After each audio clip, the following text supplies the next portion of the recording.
commemorated the 70th anniversary of the liberation of Dachau.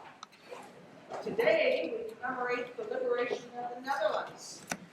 And so I think at the end of our semester, it's most appropriate that we look again at the reason this lecture series was created 33 years ago, the Holocaust.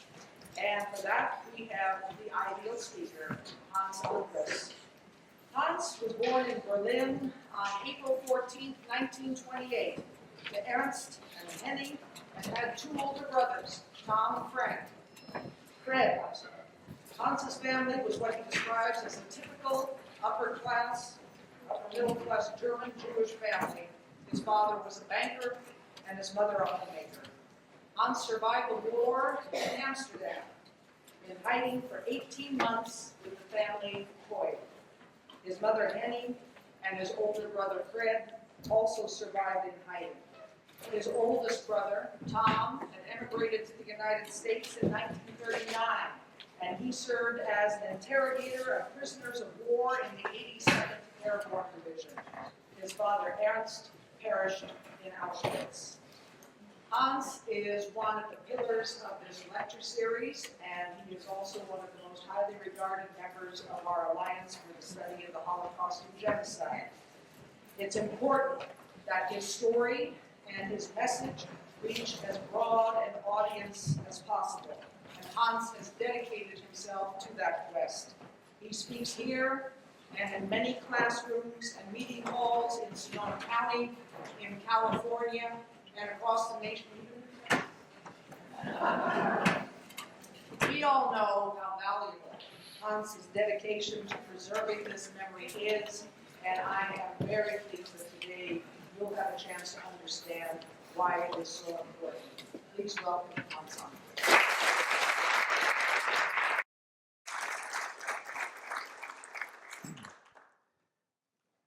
Thank you, Professor Parnes, for this very kind introduction. I feel honored to be asked again this year to tell my experiences about growing up Jewish during the Nazi period in Germany and in Holland, and to share with you what it felt like to be considered a surplus human being, doomed to be eliminated, and how my mother, my brother, Fred, and I managed to survive. I will focus on my own experience, on that of my oldest brother Tom, who was 8 years older than I, and who had experienced Germany for 13 years before Hitler came to power. I will touch briefly on Dr. Bruno Kitt, who selected my father to be killed in Auschwitz. I want to give you a bit of history to put things into perspective, even though most of you probably are aware of these facts. Germany had lost World War I, which it had started, and was in terrible financial shape. There was a worldwide economic depression, and Germany had to pay reparation to the victors of World War I. There was huge unemployment, and along came Hitler and promised the moon, and the Germans went for it. The Nazi leadership was convinced that Germanic, so-called Aryan, white, blonde, blue-eyed people were superior to all others and deserved to rule not only Germany but the entire world. They especially hated the Jews, but also many others, like the Gypsies, whom we now call Romanos, gay people, Jehovah's Witnesses, because they refused to swear allegiance to Hitler, the Slavic Eastern European people, people with mental and physical disabilities, and many others, all of whom they deemed surplus people not worthy of living. Initially, the Nazis tried to get rid of the Jews by making it impossible for them to earn a living in Germany, thereby encourage them to leave the country. That is how about half the German Jewish population survived, by leaving.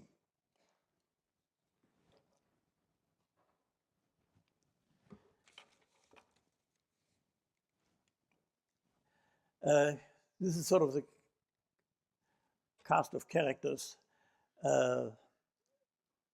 This is my mother. Without her efforts, I would not have made it. This is my father who perished in Auschwitz, my brother Fred, who also was in hiding, and my brother Tom in his 82nd outfit. Hitler was a narcissist, if ever there was one. It was all about him. I consider him an evil, unfortunately very intelligent maniac. That is why he does not bother me as much as the German population who adoringly went along with him.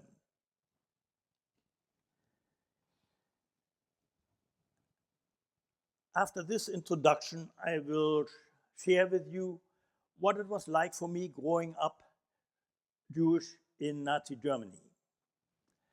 My first experience really was when I started school in 1934, 1 year after Hitler came to power. I was 6 years old at the time and was enrolled in a regular public school. This one was for boys. My class existed of 52 boys, and I was the only Jewish kid in there. The cone that I'm holding here was traditional, filled with goodies, symbolizing a sweet year ahead. Well, it didn't turn out so sweet for me. I was placed in the back of the room, a little bit separate from the other kids, as if I had a contagious disease. Now, the kids were not nasty to me, my fellow students. They didn't call me dirty Jew or spit in my face or did any of that sort. They simply wouldn't interact with me. I have reason to believe that most of the parents were not Nazis. In Berlin, Hitler never got the majority vote. But you didn't want to be called Jew lovers either. So the parents probably just told their kids, leave that Angress kid alone. And so they did. For instance, in the morning when we had assembly around the flagpole and they raised the first the German flag, red, white, and black, white, and red, and sang the German national anthem, and then they hoisted the swastika and sang the Nazi song, all the while standing at salute. I was not allowed to sing nor raise my hand for salute, neither one of which I certainly wanted to do, but I certainly stood out like a sore thumb. So that first year in school was pretty lonely. We moved, and my parents enrolled me then into a Jewish school which was within walking distance of our new home. But before we moved, we lived on a busy street which led to the suburbs. And on Sunday morning, my brother Fred and I liked to sit in front of this window on my father's desk, chewing on stale ends of bread, which the maid saved for us, and watched the goings on down below. And besides the cars and the street cars and bicycles that came by, there were the brown shirts marching down the street, singing, wenn das Judenblut vom Messer spritzt, dann geht's noch mal so gut. When the Jewish blood squirts off the knife, things go twice as well. Well, you can imagine that that song was a little bit disturbing for me, and I asked my parents, what is that all about? And they tried to reassure me and said, well, don't worry about that, that's their problem, not yours. Well, it certainly turned out to be my problem. So after we moved from here, I was enrolled in the Jewish school, the Josef Lehmann Schule. And in 1936 were the Berlin Olympics. And the Jewish schools in Berlin decided to have their own mini Olympics. And I was too young to participate, but I was chosen to carry their sign of the school. My brother marched somewhere in between here. He is not in this picture, but he got a first for the high jump and a second for the 100-meter dash. Keep this picture in mind because it comes back later on.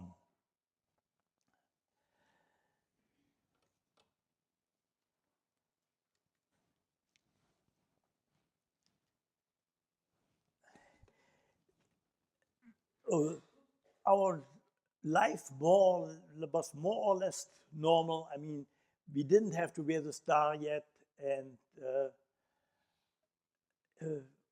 while they were not, it was before the Kristallnacht, so it was reasonably still normal in Berlin, but you were well aware that you were living in a hostile environment. There were cartoons all over the city, plastered of Jews drinking Christian blood, and there were signs, Jews not allowed in certain stores. So it was not a pleasant environment, but we were also not terribly restricted at the time yet. In 1937, my father read in the newspaper that Jews were not allowed to be bankers anymore. And since this was all he knew, and it was obvious that Jews had no future in Germany, he decided for us to leave. And while Jews were encouraged to leave, they were supposed to pay a fleeing tax, a tax to be allowed to leave the country, which amounted to almost all the life's earnings of people. And my father had the responsibility of a family of 5, and he was not about to leave his money behind. So he engaged a young German woman, who had a suitcase with a double bottom, and so his lifelong earnings were in that suitcase, and she traveled with it to Holland and made it all right, and probably got about 10% of whatever it was she had carried. In the meantime, my mother, my brother Fred, and I left by train to Holland, and then from Holland went on to London. We had a visitor's visa to England. We could stay there for 4 months.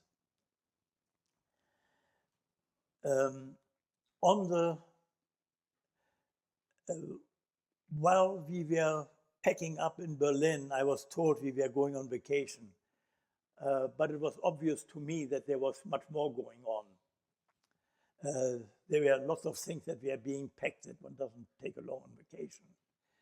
Anyhow, once we were on the ship to England, my mother told me that, no, this is not a vacation. We have left Germany forever, and you will probably never see any of your friends again, which turned out to be true.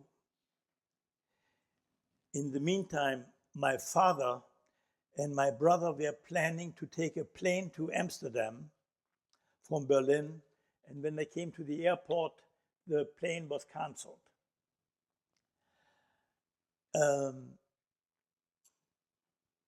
Fortunately, they decided not to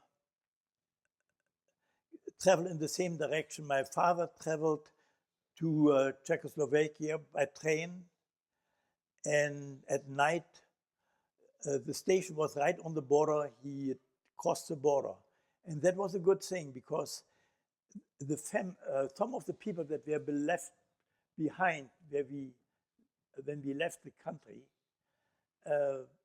wanted to basically cover their butts and inform the German authorities that we had left. So the Germans started leaving. They thought we were out of the country. 3 of us were, 2 of them weren't. My brother took a train to Holland, my oldest brother, Tom. And when he came to the border, they looked at his passport and said, Angress, Angress, where are your parents? And he said, well, they're in Berlin. And he let him go because he was looking for Angress, a family of 5. And, well, sometimes you have to have luck in life. When we were all in London, my parents tried desperately to get either to the United States or to Brazil or to anywhere across the ocean. And it all would have taken forever. There was a possibility to get to Brazil, but the Brazilian government at the time would not accept German Jews anymore. In order to go there, we would have to become Catholics. And my father, who was the ethical one, absolutely refused. My mother's attitude, who was a survivor, and whose attitude was, whatever it takes, that's 3 drops of water, what do you care? But my father prevailed, and ultimately we made the fatal mistake of going back to Holland, which was one of the few countries still accepting German Jewish immigrants.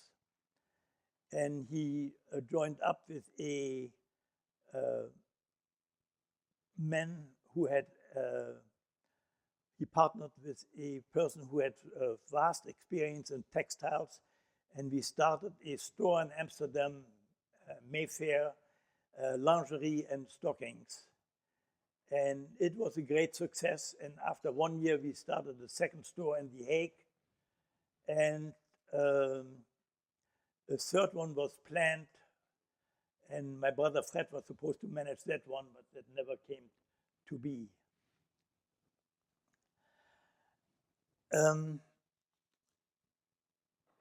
So I had 2 wonderful years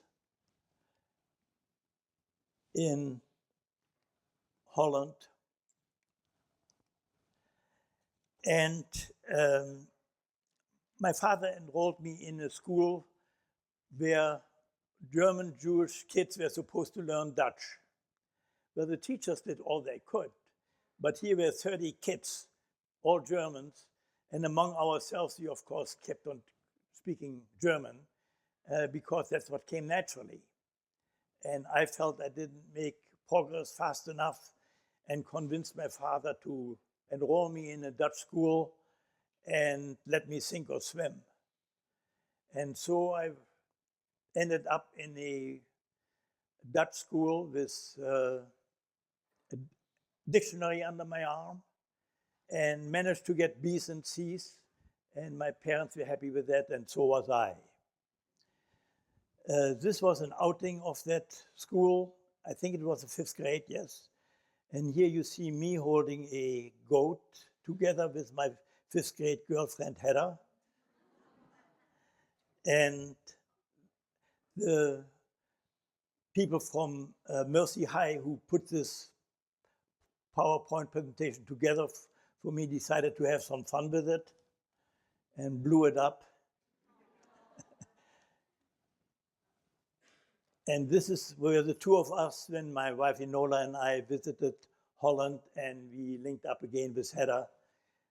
She made documentaries, and quite frankly, she is a kick. But I'm certainly fortunate not to have ended up with her. She would have made mincemeat out of me.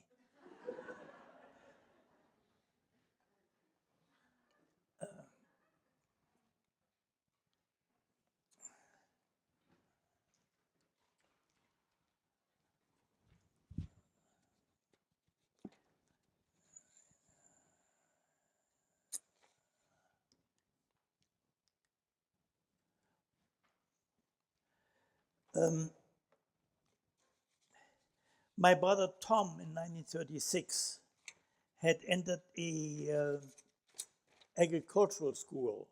It was obvious that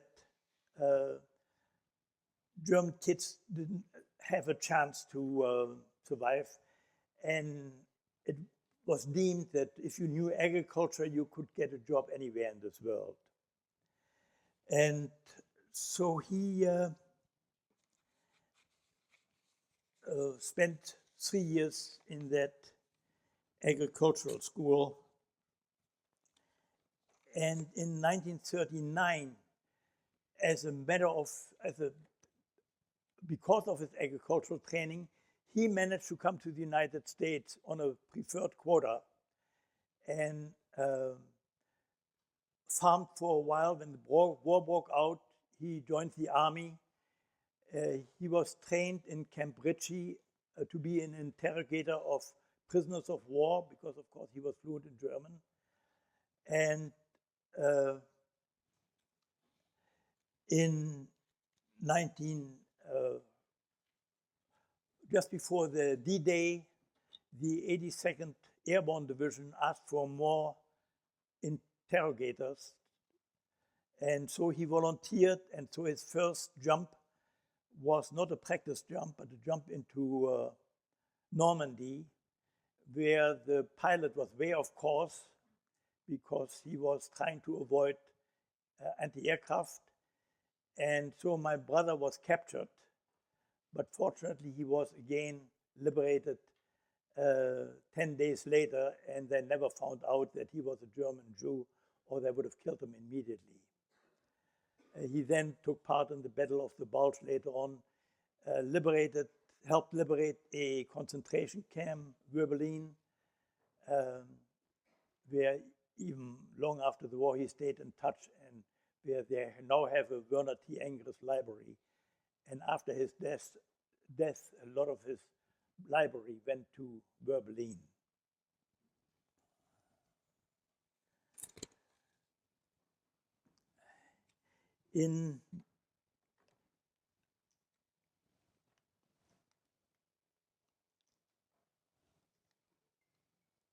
Come on.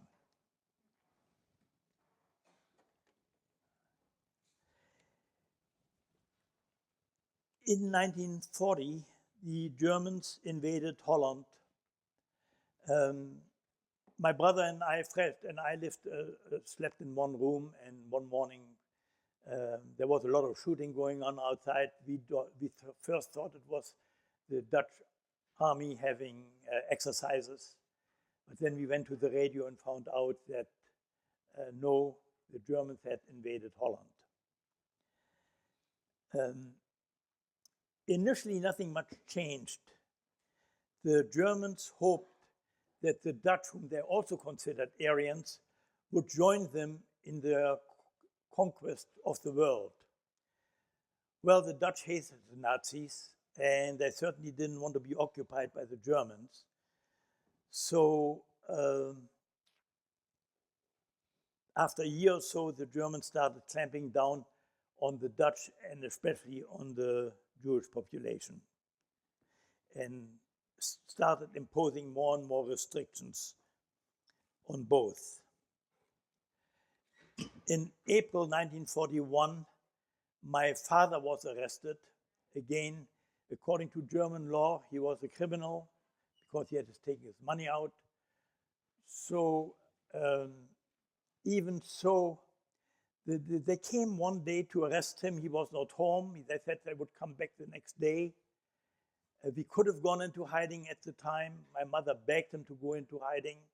We had gone away for a while before. My father's attitude was he has caused the problems and he should pay for it.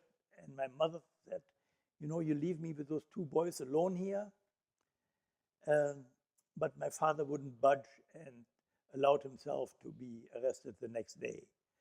As long as he was in prison in Amsterdam, my mother could visit him. Then he was transferred to prison in Berlin, and we still could exchange letters. But after his sentence was up, he was shipped to several concentration camps, finally to Auschwitz, where he perished 10 days after he arrived there.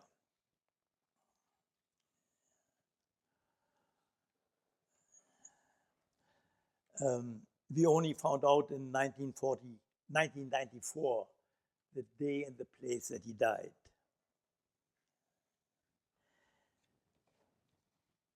In 1941, also, I had finished elementary school, and in Holland at the time, elementary school was 6 years, and then you start high school, so it's the equivalent of junior high here.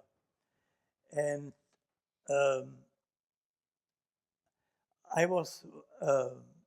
my parents chose the Jood's Lyceum, one of the Jewish high schools in Amsterdam, and I was started there the same time that Anne Frank also started at the school. But we were on different tracks. The schools in Europe are a little bit different, at least at that time. You had schools, high schools, ranging from 2 to 7 years. And once you have changed, you chose your direction you wanted to go in, you stayed with that group of kids all the way through. So Anna was on a different track than I was. She was on a 7-year track and I was on a 6-year track. But our rooms were adjacent, and I'm sure I rubbed elbows with her. I know we played volleyball against each other because that was the only recreation activity Jewish kids still were able to do. We were not allowed to swim or go to parks or anything of the sort. But we had intramural sports, and if I remember correctly, Anne was not the greatest volleyball player, but then she was a brainiac.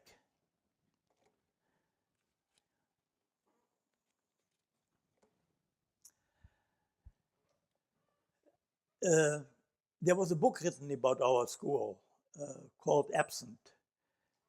And remarkably,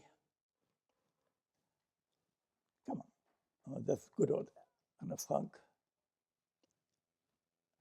The class list somehow survived, and here you see that I was on the gymnasium track the first year and the second year, and here's Anne's first year class on the lycée track. I just show this to prove that I'm not just blowing hot air.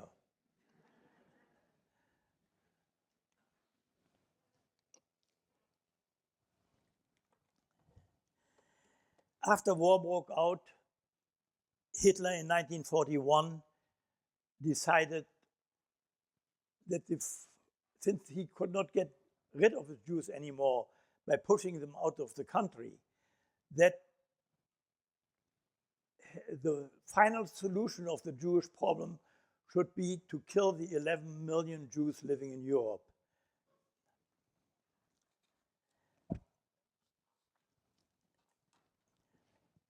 And that took place in a suburb of Berlin called Wannsee, which I knew very well because on a parallel street to where this house was located was a home where my parents and I vacationed several years.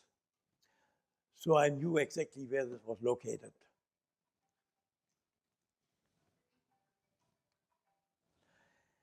At that Wannsee conference, gathered 15 men, most of them PhDs, and the rest of them high military officers. And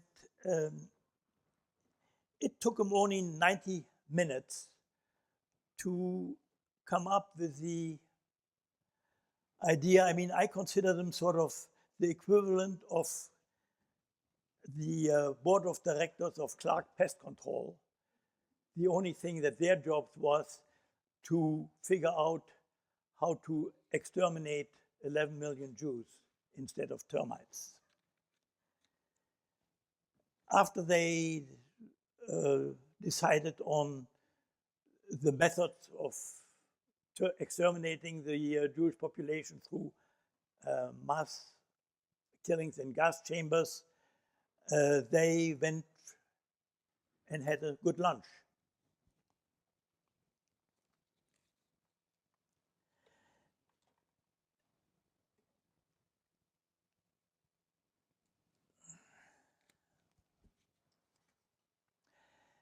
The Wannsee, that house in the Wannsee conference is now sort of a memorial, you might call it a museum, where the Berlin students often visit to learn what happened during the Nazi period.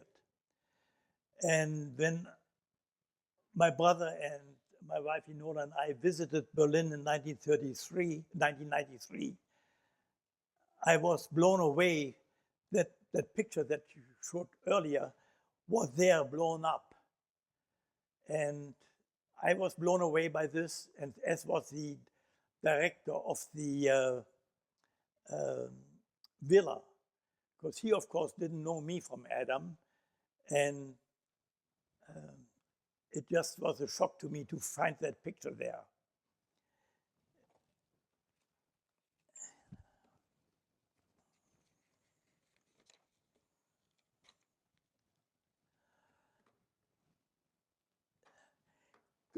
Going back to school, the first year at the Jewish school was fairly normal.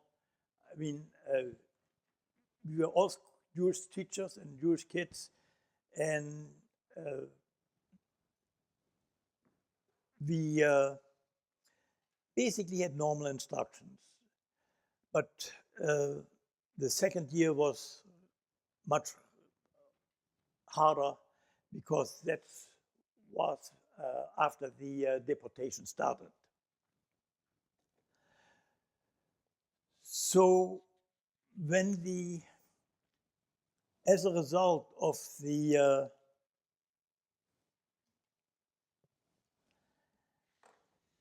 decision to send the Jewish population to extermination camp, the first implementation of that was a request to about 2,000 German Jewish kids in Holland to report for work in Germany. They were usually young people between the ages of 18 and 30. And probably the reason why the Nazis decided to zero in on German Jewish kids was because they felt that the Dutch general population would be less likely to object than if their own youth would be called. And they were correct in that assumption. My brother got that call, as did two young women who lived with us. One was already an accomplished pianist who practiced every day for about 5-6 hours. And I still get chills running down my spine when I hear the pieces of Beethoven and Liszt and Chopin that she practiced. Anyhow, the two young women decided to go. One of them actually had married recently, and they took along tennis rackets and sunglasses in the assumption that after the hours of work, they could engage in recreation. Also, the older sister of Anne Frank got that call, and that's why when the Frank family went into hiding.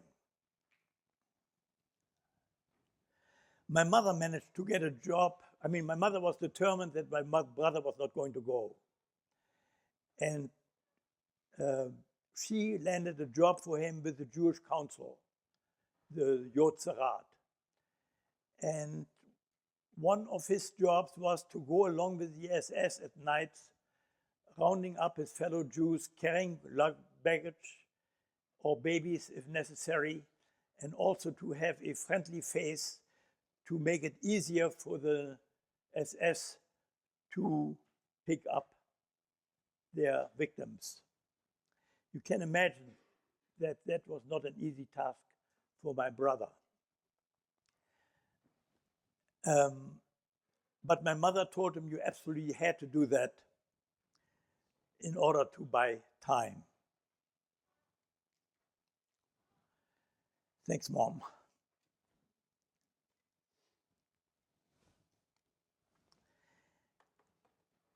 Because he was still of use to the Germans, we, not only he, but my mother and I got this stamp in our ID. And this was an ID, and there you see the J in the ID. I immediately identify you as a Jew. And in 1941 also, I forgot to tell you that, we were required to wear this jam, and we had to wear this not only on our outerwear, but also on our shirts inside any other place than inside your own home. So in class, we had to wear the star. And if you were caught without this star and were stopped and they checked your ID, basically that was the end of you. We were sent to a concentration camp.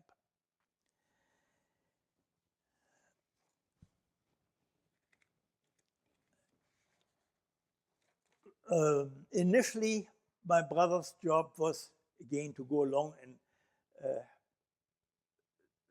and escort people to the train to the camp in western part of Holland, from where people were sent then to the extermination camp in Poland and Eastern Germany.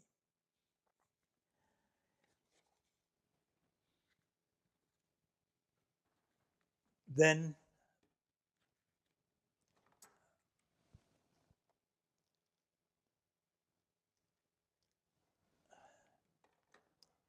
there were about 800 of the 2,000 people who got the notice responded to the call to report for duty. And 5 months later, guess what? 800 death notices arrived. There was 100% fatality of those that had responded. And that should have been a wake-up call for the Jewish population in general. But unfortunately, the Nazis were very clever, always giving people hope that they might escape. That prevented panic, which was the only thing that might have saved more people. And in that way, they gained the cooperation of the victims, basically.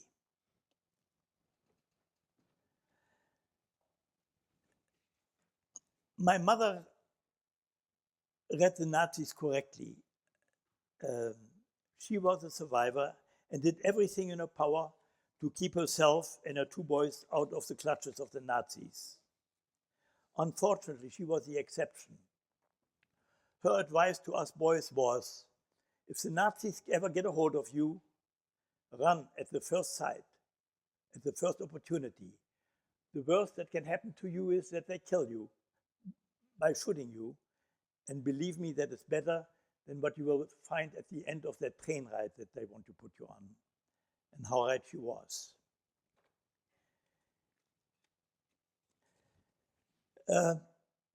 My brother's job later on, initially they rounded up people and put them immediately on the train. Later on, that was too complicated, and that is, they converted a theater into a holding pen, basically, and collected people all week long. And there were kids of the Jewish Council who catered to the people who were kept prisoners there, of course, under the watchful eyes of the SS, but basically all the tasks, the registration and counting and taking care of other needs of the people in that theater was kept done by the Jewish kids. And the babies were kept across the street in a nursery, and where they were taken care of by some young Jewish woman. And one fellow of the Jewish Council, Walter Süskind, decided he was going to try to save as many as he could. And he approached the parents who had babies across the street and asked them, are you willing to give up your baby for safekeeping? And if they agreed to that, and these were mainly Dutch university students, they took these babies and found home for them either the northern or the southern part of Holland, usually not in Amsterdam. There were about 6 of the Jewish kids from the Joodse Raad who collaborated. And you can imagine what kind of a decision that was for the parents to give their kids up to somebody totally unknown for safekeeping. We don't know exactly how many babies were saved that way. The estimate is at least 600 and it's maybe as many as 2,000. So you have to weigh what my brother, on the one hand, he helped the Nazis round up his fellow Jews. On the other hand, he helped Jews to escape from the Schouwburg, from the theater. They also helped adults out. Not as many,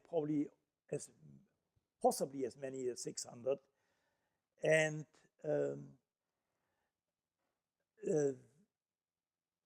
that was by distracting the SS men.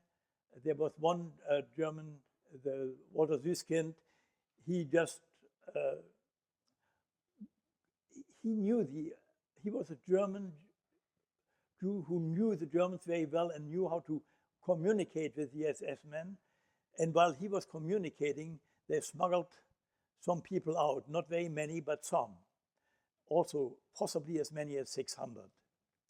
And interesting enough, there was also one SS man, I can't think of his name right now, who actually knew what was happening and just simply turned his back when they were smuggling people out. So there even were SS people with a conscience. He was later on nominated to be honored by Yad Vashem, and then there was a lot of people that objected to that, and he never got that honor. But after he died, some of the people who he helped rescue wrote an obituary for him, again basically thanking him for saving their lives.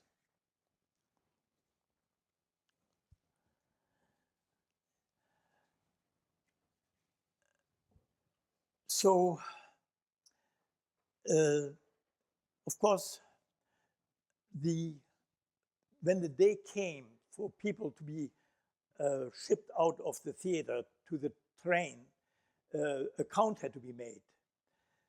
So the mothers who were going to be reunited with their babies either had their baby in their hands or a blanket fashioned in such a way that it looked like there was a baby in there.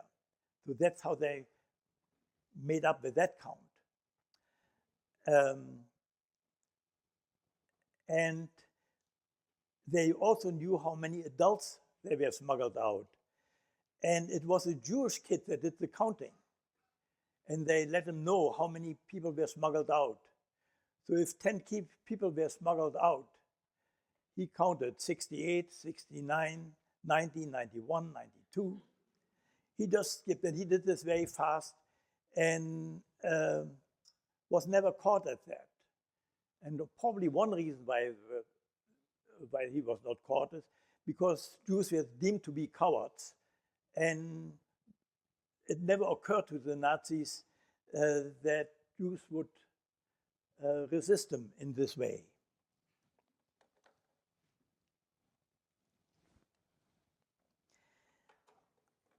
I will share with you some close escapes that I had, or that my family had.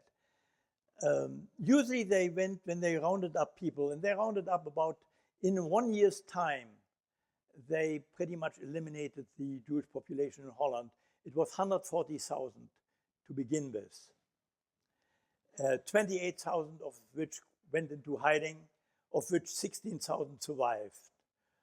Of those, about 120,000 who did not go into hiding, only 5,000 survived.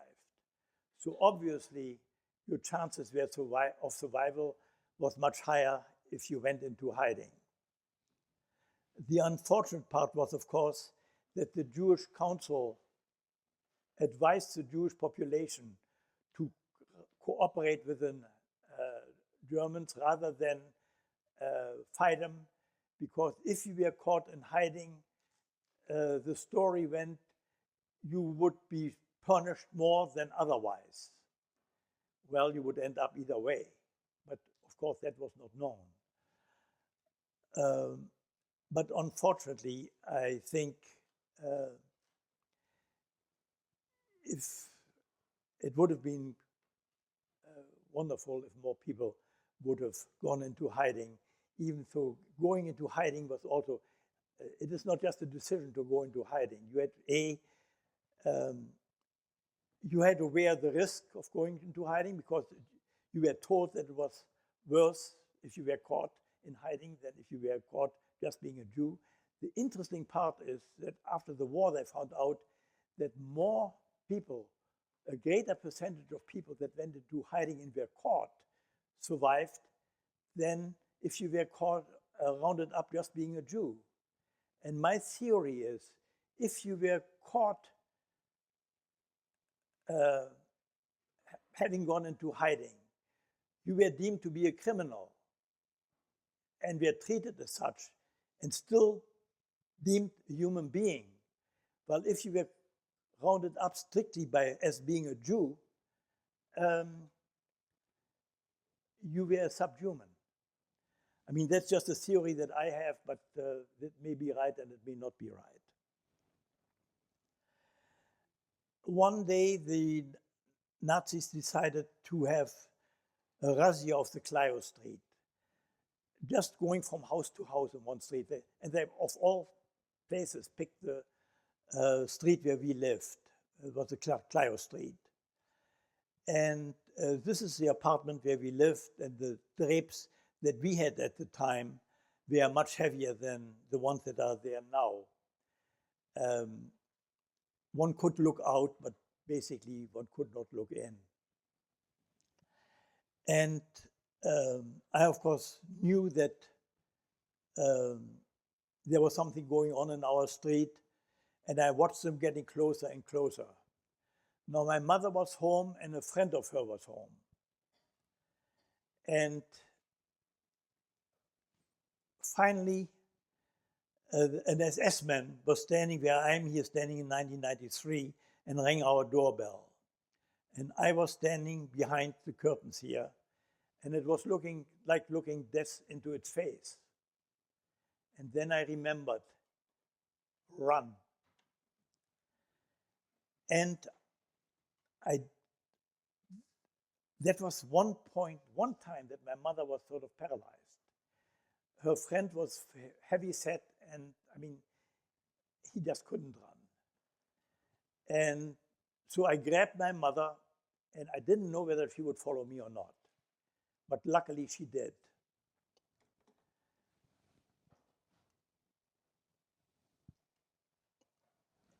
And we went out the back porch, went over this little wall, and ran across, which of course was a different street, and again crossed this little wall and entered the door, which was fortunately open. And we were not more than half a minute or a minute inside over here with the door closed when the SS man appeared on our neighbor's back porch and entered our apartment through the back door. Had I and my mother hesitated for less than a minute, I wouldn't be here today, I'm convinced. So that was one close escape. Another close escape was when my brother, who worked for the Jewish Council and who was in fairly close contact with the SS, he usually knew what was going on. And one morning there was a lot of activity, and he said, you know, he told my mother and me, you know, you better take shelter in the office where I work of the Jew. And this was, it's basically an apartment building, but it was used as an office at the time.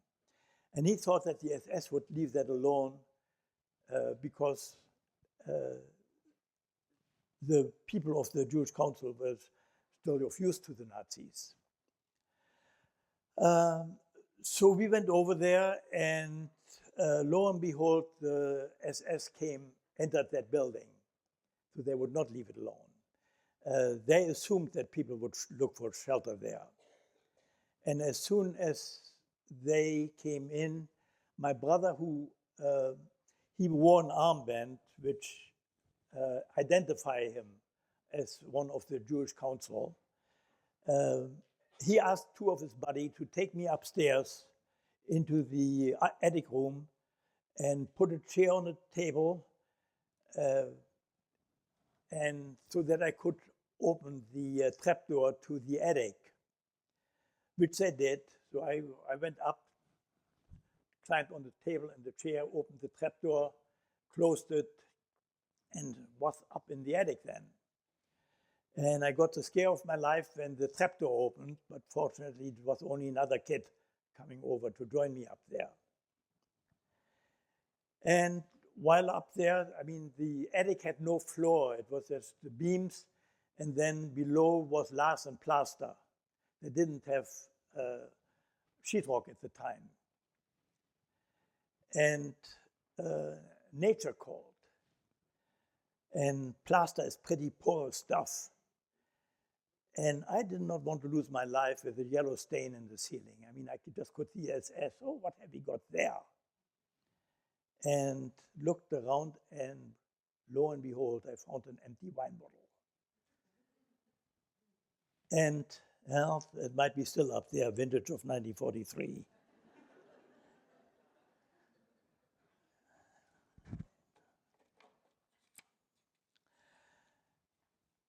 What happened down below? Of course, I was sweating it out up there. I knew the SS was down below, as was my brother and my mother. Not a good combination.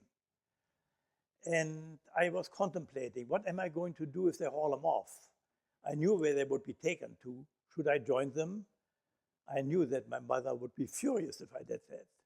So I sort of made up my mind to go to Christian friends that we had and ask them to shelter me.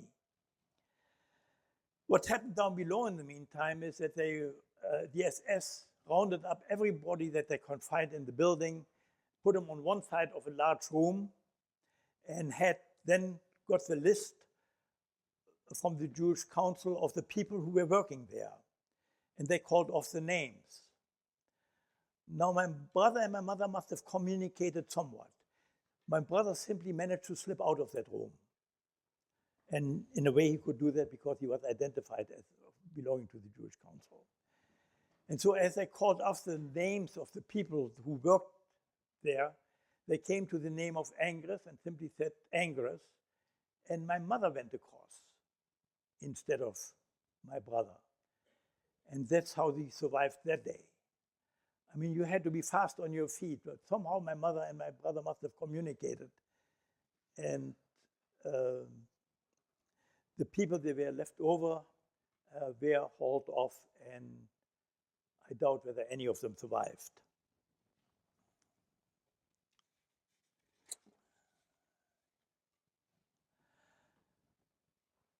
Then one day my brother came home, and there were only less than 1,000 Jews left in Amsterdam, and we were also concentrated. We had to, early in that year, we also had to move to basically what amounted to a ghetto in Amsterdam. So it was really easy for the Nazis to round up the few remaining Jews in Amsterdam. And when my brother came home with us, he said, there's a lot of activity and only a few of us left. Tonight they're going to round up the rest, and then they can declare Holland Judenrein, free of Jews. Fortunately, my mother had prepared for that eventuality, and she ordered a taxi. How she managed to do that is beyond me, because there were only 2 taxis in Amsterdam. There was hardly any gas, but she managed, and it took us to a apartment near where we used to live in the Kleostraat, which belonged to a German non-Jewish woman who was running a sweatshop there, where was a room full of sewing machines and bags of fur, and women were making fur caps and gloves for the soldiers on the Eastern Front. And the woman locked us into that room, gave us a potty and some water, and told us we had to be absolutely quiet, because that night her boyfriend was coming, and guess what? He was a Nazi. So here was the idiotic situation, where a German woman with a Nazi boyfriend hid 3 Jews in her apartment. Well, we stayed there for one night, and we heard her boyfriend come at night and leave in the morning, and after he left, the 3 of us left. And at that point, the Dutch resistance sort of had taken over our destiny. And my brother, my mother, and I went into different directions, and we did not see each other or communicate with each other for the next 18 months. There were people that knew where we all were, but they did not want us to know from each other, because if any one of us was caught, the Nazis used terror in order to get information out of you. They tortured you, and you didn't know how much torture you could withstand. So we did not want to know from each other either. After that first night, I ended up with another German lady who lived in a boarding house, which was run by 2 very devout Christian ladies, and I felt reasonably safe there, but a boarding house was not exactly a good place to be hiding, and they told me they were looking for a permanent place for me, which I finally found. And one day, I was told that I was being picked up by Mr. Kui.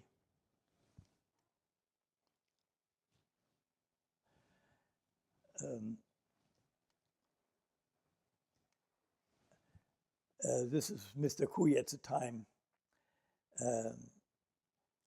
And we walked across the city to where they lived in the western part of the country. And this apartment is where I spent the next 18 months. And those 18 months were really, for me, a very exciting time. The Kui family, there were Mr. Kui, Ton Kui, his wife Alida Kui, Ali Kui, and the 2 boys, Walter and Peter. And it was a 2-bedroom apartment, and the boys' room had only room for 2 beds. So those 2 boys, 4 and 6 years old at the time, had to sleep toe to toe in a narrow 1-person bed for the period of 18 months. So not only was it they risked their life to save me, but it was also a real inconvenience for the children. The Kois, in the meantime, were involved in all kinds of activity, illegal resistance activity. For instance, one had to provide, the Dutch resistance had to provide food and textile coupons for people. When people were in hiding, unless you had access to coupons, you had to buy your food on the black market. And that was about at least 10 times as much as normal. So a pound of butter was $60. So you either had to be wealthy or you had to have access to coupons. And besides the Jewish people in hiding in Holland, there were many, actually way more Dutch young men in hiding, because many of those were ordered to work in Germany, and then rather than doing that, they went into hiding. But once they went into hiding, again, they had no access to coupons anymore. And so the Dutch resistance had to raid a distribution center every month to come up with 100,000 or so food coupons. You got new coupons every month for bread, butter, cheese, and cigarettes and candy, and also for clothing and shoes and so forth. And those coupons then had to be distributed to the different resistance group. The Dutch resistance was not one large organization. There were the Catholics and the Protestants and the socialists and the communists and you name what. I mean, and all these organizations worked together until about 3 months before the end of the war, when they all started struggling for power again. And the thing fell apart, but by that time it didn't matter anymore. So there were lots of activities. People, we got whole stacks of coupons that they had basically raided for distribution, and I spent a lot of time cutting bread coupons and pasted them on sheets for further distribution or for to go to merchants and buy large quantities of bread who basically knew what you were doing and were helping in that effort to feed people in hiding. And the Dutch also gathered information to be relayed to the Allied. And Mr. Couy, towards the end of the war, there was also a curfew. Nobody was allowed on the street between 8 at night and 6 in the morning. And Mr. Couy had a brother who was a fireman, and he got injured, but kept his uniform, and he gave the uniform to Tom Couy, who then had the freedom at night, because you could not restrict firemen from being on the street at night. So, and the Germans had a healthy respect for uniforms anyhow. So if there was work to be done at night,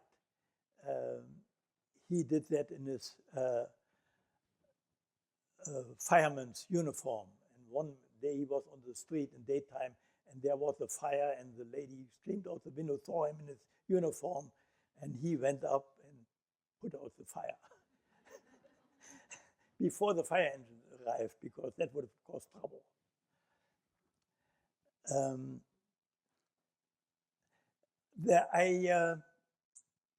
In order, there was always a chance that you were going to be betrayed.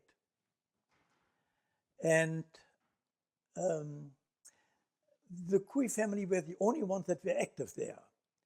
But I'm almost sure that all these people, living on the staircase, knew exactly what was going on. They didn't believe the story that I was a orphan from Rotterdam.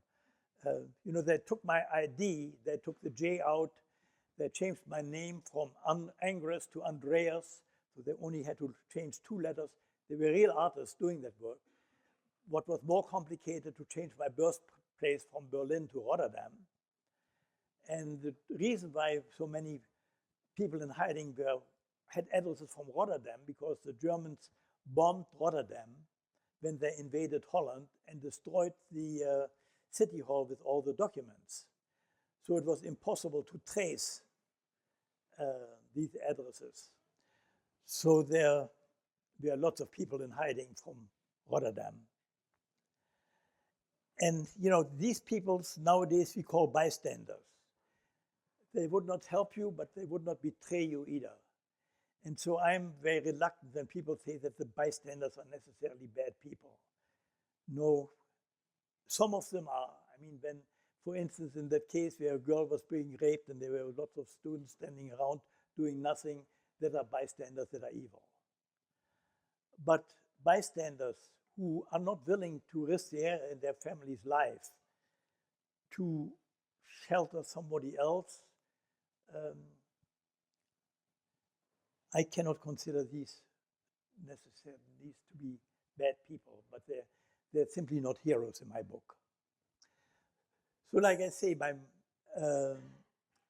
my time in hiding was really high. Fortunately, they had a good library, so I spent a lot of time reading.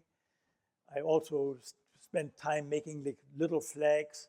I made a flag for each American division on a pin. The flags were about 1/2 inch by 1 inch, and I managed to get the 13 stripes and a blue field with 48 white dots on them on both sides. And that kept me busy, and not only the American divisions, but for the British division, the Canadian divisions, the Russian divisions. And we had a big map on the wall, and we listened, of course, to the BBC, which was strictly forbidden. You were not even allowed to own a radio that could receive the BBC. And it was my job often to listen to the radio. Again, I had most free time.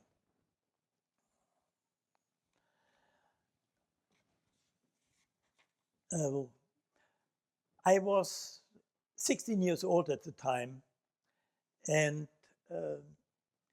fortunately, the mandatory age in school age in Holland is 16, so it was not suspicious that I didn't go to school. So I at times went out on the street and to get some fresh air. I had my good ID with me, and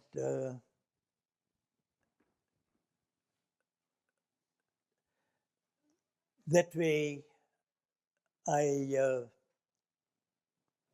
felt reasonably safe going outside. But I couldn't go to school because in Dutch I have as much of an accent as in English, and my birthplace of Rotterdam and my accent just wouldn't do.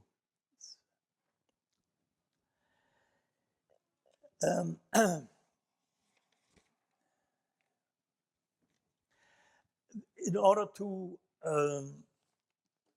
prepare for a possible chance of being betrayed, they made a hiding place for me in the dining room under the dining table. You could fold the carpet back, and Mr. Kui cut a small section out of the floor and put a board on the ceiling down below it. Again, it was last and plaster, so it needed a board to distribute my weight so that I didn't end up on the dining room table of the lady below. And one day they wanted to see how long. They went downstairs to ring. Somebody rang downstairs the bell and came up and wanted to see whether I actually, in that period of time that somebody came up, could end up under the table. And actually, it took less than half a minute for me to get down there. And they wanted to see how long I could last in there, and gave me a bottle of water. And there I was on my belly and in cramped space, and I found a bolt and something and started twirling it, didn't think anything of it. And the next day, the lady from down below came up to talk to Mrs. Kui and said, "Mrs. Kui, guess what? Last night I was in my living room, and all of a sudden my hanging plant started twirling and twirling and twirling." I had gotten a hold of a hanging plant, and the message basically was, better be careful with what you're doing.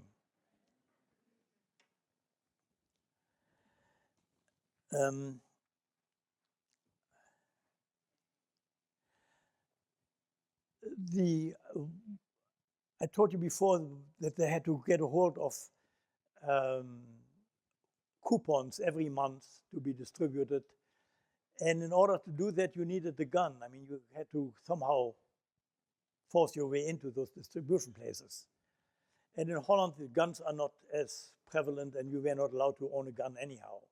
But the Dutch resistance had a certain amount of guns, but in order to do these raids on this distribution center, the gun had to be hauled from one place to the other. You obviously couldn't hit the same place every time. And the father of Mrs. Cooey decided that he should do the more dangerous job of hauling that gun around. And one day he put the gun in his satchel and was on the train to haul it from one place to another. And the Nazis came through the train and checked everybody's luggage. Now, they were not looking for guns and ammunition. What they were looking for was bread and butter and eggs that the population had gone into the farmers and illegally bought. This was not allowed. This was black market, and the Nazis were trying to confiscate what they had gathered. And so they came to Grandpa LaRoe, and he was a short, sweet-looking, retired merchant marine, baby blue eyes, and they asked him, "Well, Grandpa, what have you got in your satchel?" And he looked up at them and said, "It's guns and ammunition." And they looked at him and said, "Oh, you joker," and went on. Of course, he was trained to do that. The last thing the Germans wanted to do was look ridiculous. And so what they expected is that they opened the satchel and out would drop his long johns and his PJs and his toothbrush, and everybody the train would be laughing and they would be looking ridiculous. So they were not willing to take that chance. And Opa LaRoe did that many a time, and he survived, but this was the only time that they actually came to check his luggage.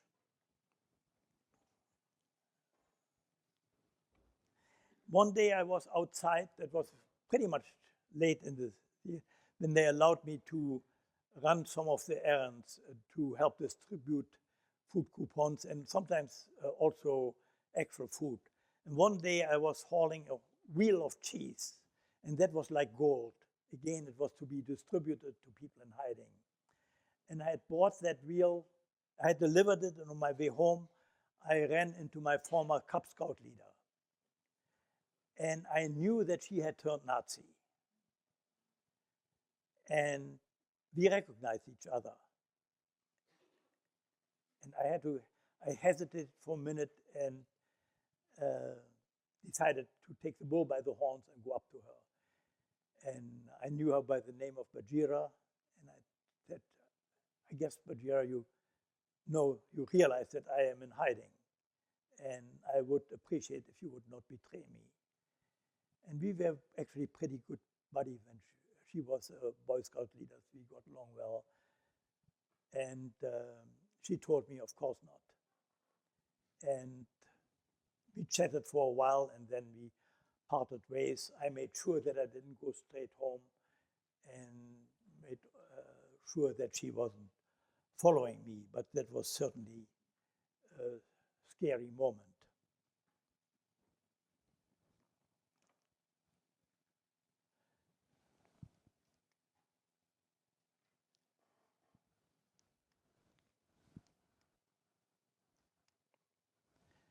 This is again the Ali and Ton Cooey. Many years later, I helped them come to the United States, and this is in Alamo, here in the East Bay, where they lived many years. When the invasion took place, I was spending the entire day on the radio, hoping and praying for that the Allies may succeed. And it was one of the most exciting days of my days in hiding, June 6, 1944.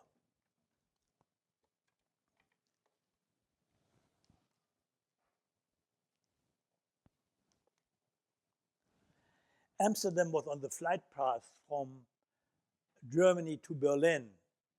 And so often there were thousands of planes coming overhead.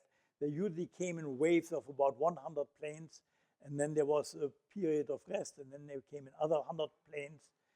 And Anne Frank, in her book, she was scared of those planes, and for me it was music to my ears. And again, I my thoughts were with those guys, and I knew that my survival may depend on the success of those American pilots in their B-17s and B-24s. One day, one plane was disabled. The engines had stopped, and it came gliding down, and the crew was bailing out.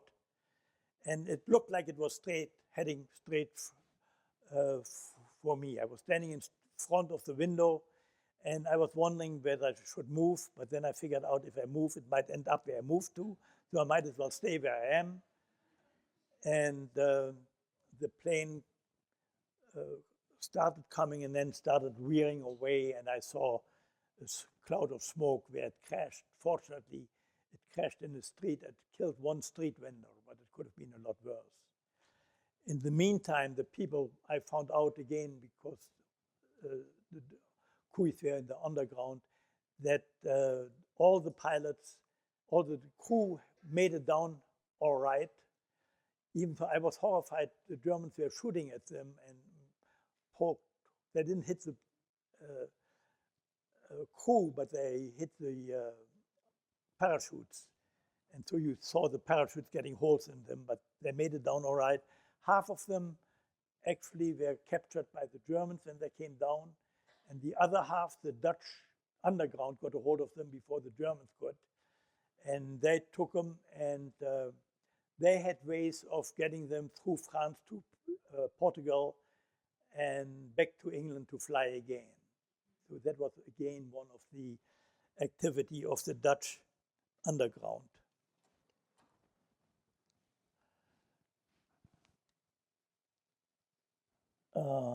This is a cooking contraption which I will.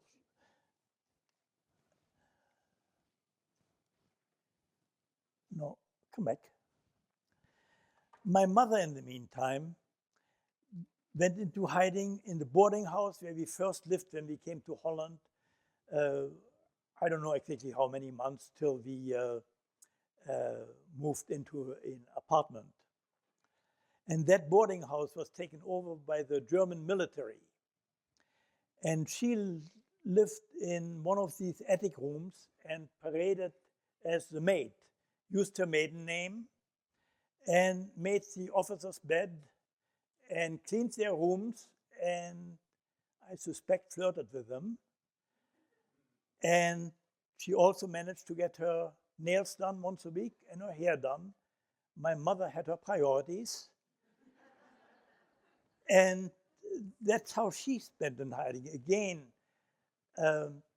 since Jews were deemed to be cowards, it never occurred to the Germans that she might be a Jewish woman in hiding.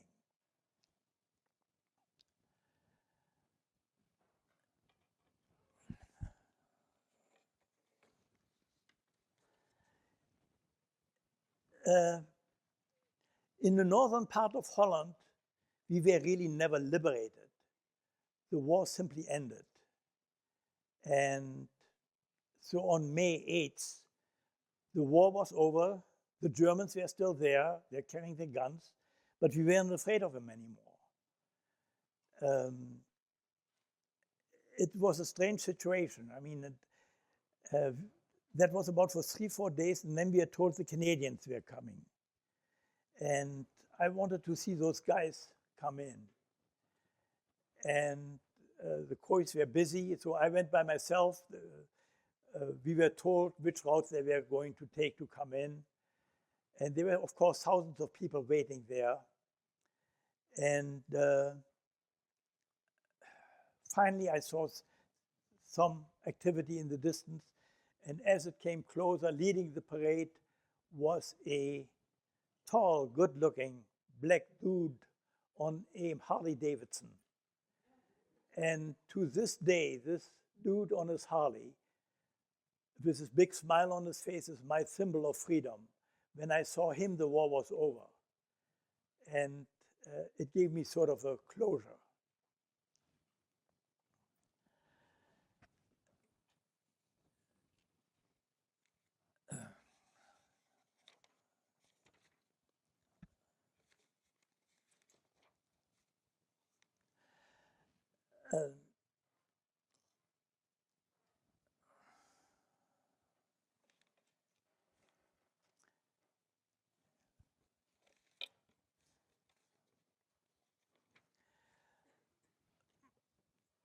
my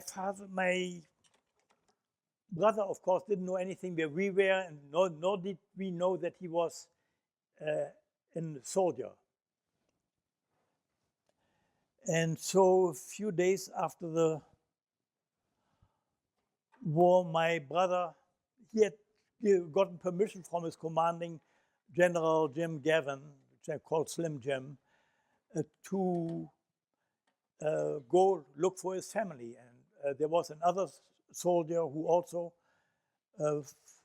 had family in Holland, and the two of them came to Amsterdam and arrived on Mother's Day in 1945. So it was probably the best Mother's Day my mother ever experienced. And so the three of us were reunited. My brother went to the last home where we lived that he knew of, and we had told us we expected him or my father to go to that home. So we had told those people, and they cooperated, getting us in touch with each other. My father did not return.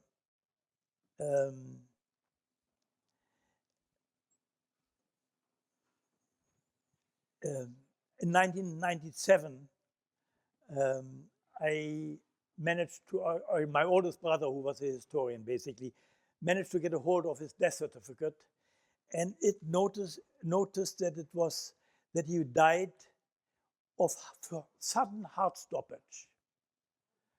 Now that language sounded strange to me. I mean, why didn't they say heart attack? Which they wrote on all the other death notices that sent earlier. The death notice was signed by Dr. Bruno Kidd. And when I Googled Dr. Kidd, I found out that one of his job was to select those in the camp Auschwitz, in the work camp. Auschwitz was not entirely an extermination camp, but also a work camp. So my father, when he arrived in Auschwitz, did not end up in the gas chamber, but in the work camp.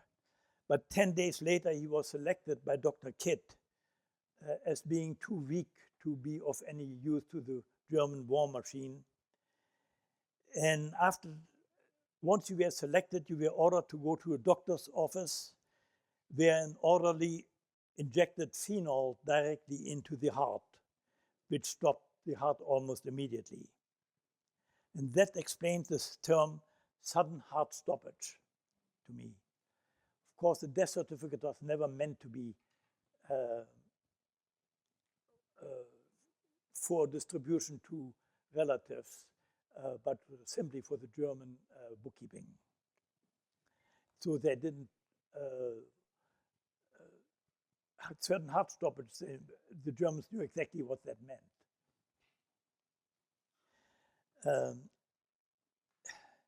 It must have been an easier death for my father than having to gasp for air for 15 minutes in the gas chamber crowded with hundreds of others. Dr. Kidd is an example of how good people can be made to do terrible things. He was raised a Catholic. His father was a principal of a Catholic school. He had a medical practice in a small mining town in Germany before the war and was well liked. While still in Auschwitz, he was married in 1944 by a priest to a Catholic woman. He had a son a year later who was baptized. And after Auschwitz was evacuated because the Russians were approaching, he became a camp doctor at the concentration camp Neuengamme near Hamburg. While there, he committed enough atrocities during the last 2 months of the war that the British tribunal, after lengthy trial, sentenced him to death on May 3, 1946.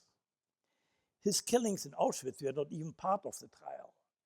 He claimed that in Auschwitz he was a doctor for the SS guards only. Well, he signed my father's death certificate, and my father was not an SS man. Who knows how this man justified his actions?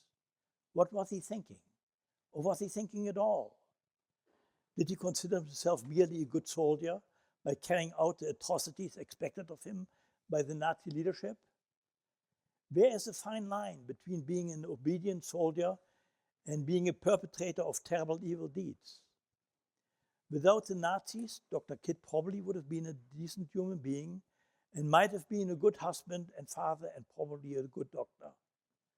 One has to ponder how his wife, Claire, and his son managed to deal with all this after his death.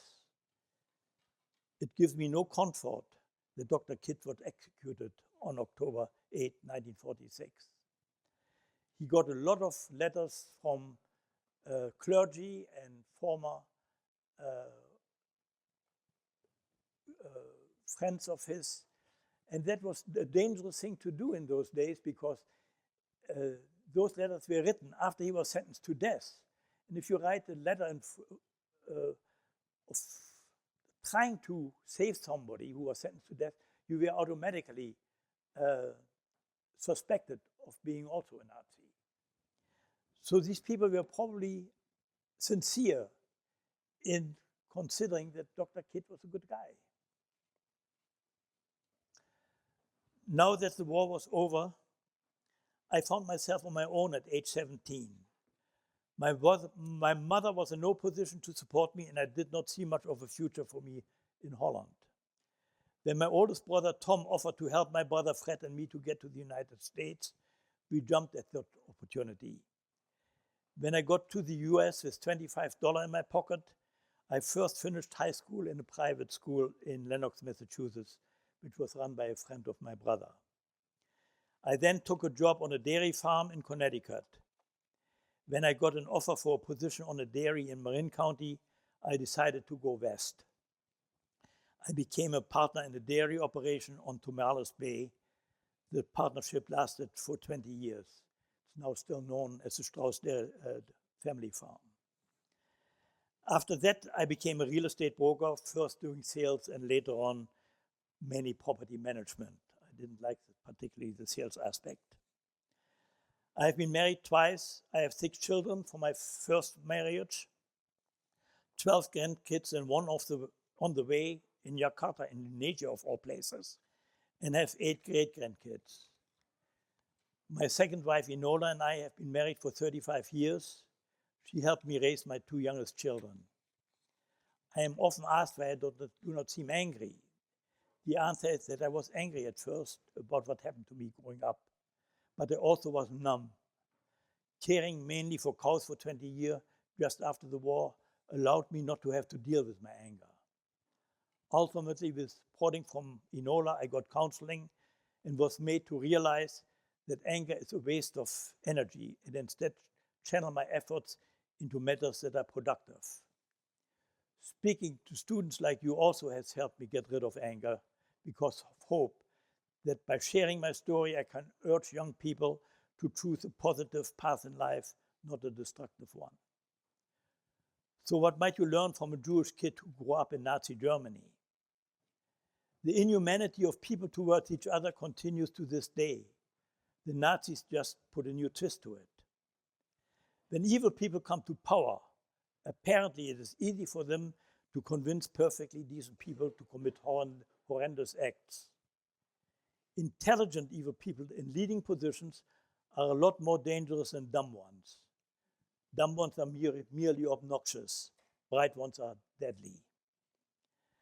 When finding yourself the target of persecution, it is important to be realistic, to recognize the danger and try to save yourself, as did my mother, but far too few of my fellow Jews did. Realize that few people are heroes, willing to risk their life to save others. Ask yourself, what would you do if a complete stranger, facing an unknown danger, would ask you for help? Would you risk you and your family's life, as Ali and Tonkoy did, to shelter me from the Nazis? I'm hopeful for the future, but there's work to be done, and I'm afraid that much of it is up to you, because my generation has failed to deal with the many of the long-term problems humankind faces.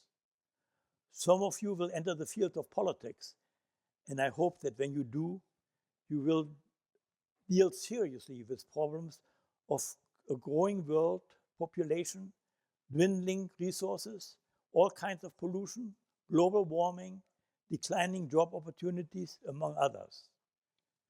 Don't ask, what can I do as an individual? You can perform an act of kindness, help someone in need. Arthur Ashe, the tennis player, once said, start where you are now, use what you have, do what you can. Above all, pay attention, think, and don't just follow the leaders as so many Germans did. And please treat others the way you want to be treated. This is the last of this year's Holocaust and Genocide lecture series.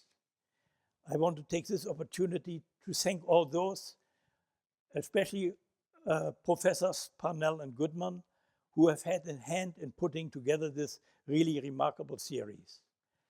I hope that my talk today somehow complements the lectures that have gone before.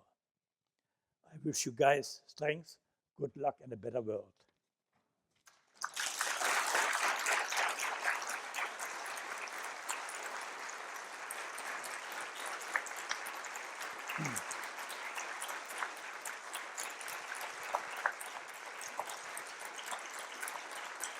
Thank you, thank you.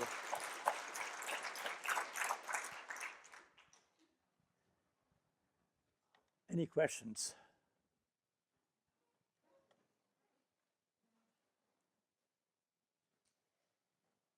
Yeah.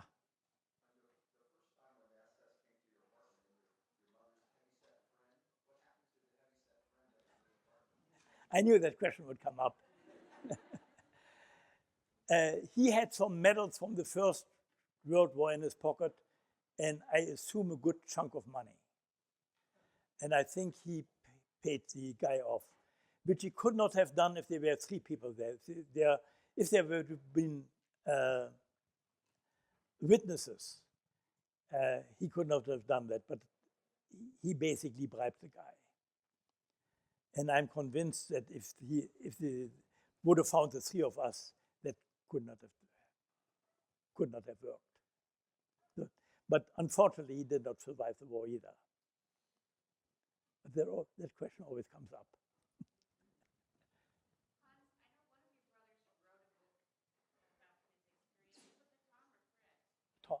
Well, they both, yeah. It's in English. It's available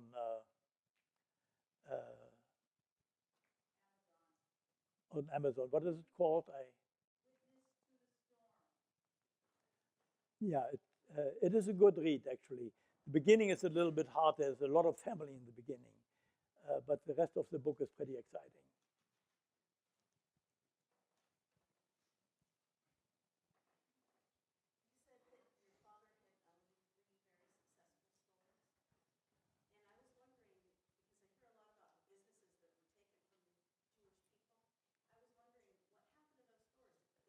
Well, my father made an arrangement with we had to give up the store. And rather than taking money, he asked the people to give us a monthly stipend to help us through the war. And I don't know, I assume that the people where I was in hiding got a few dollars each month for me. I mean, they were a blue-collar family with very limited income. So I assume that some of that money went. My father had made arrangements, but that money stopped as soon as the war was over. But it certainly helped my mother and the 3 of us make it through the hiding period.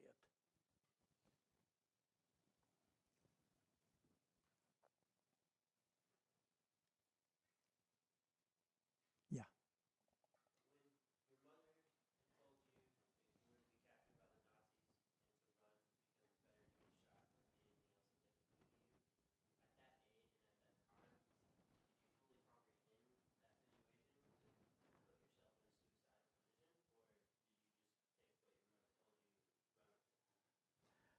The question is that my mother's advice to run, whether I fully realized what that meant. Yes, I certainly did. You grew up fast in those days. Pardon?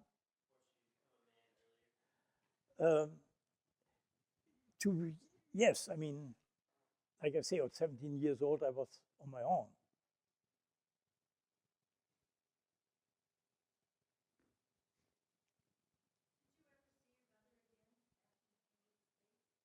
Oh yes, we visited each other.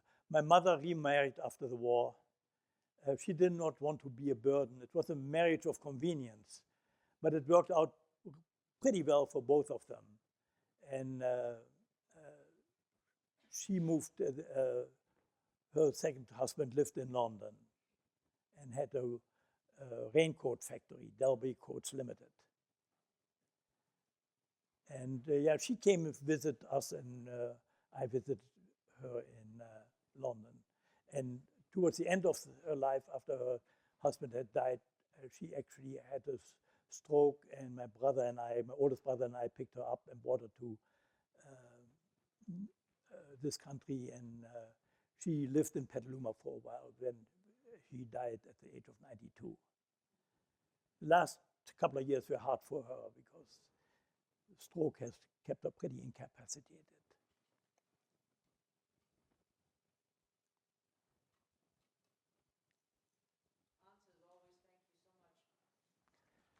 Thank you.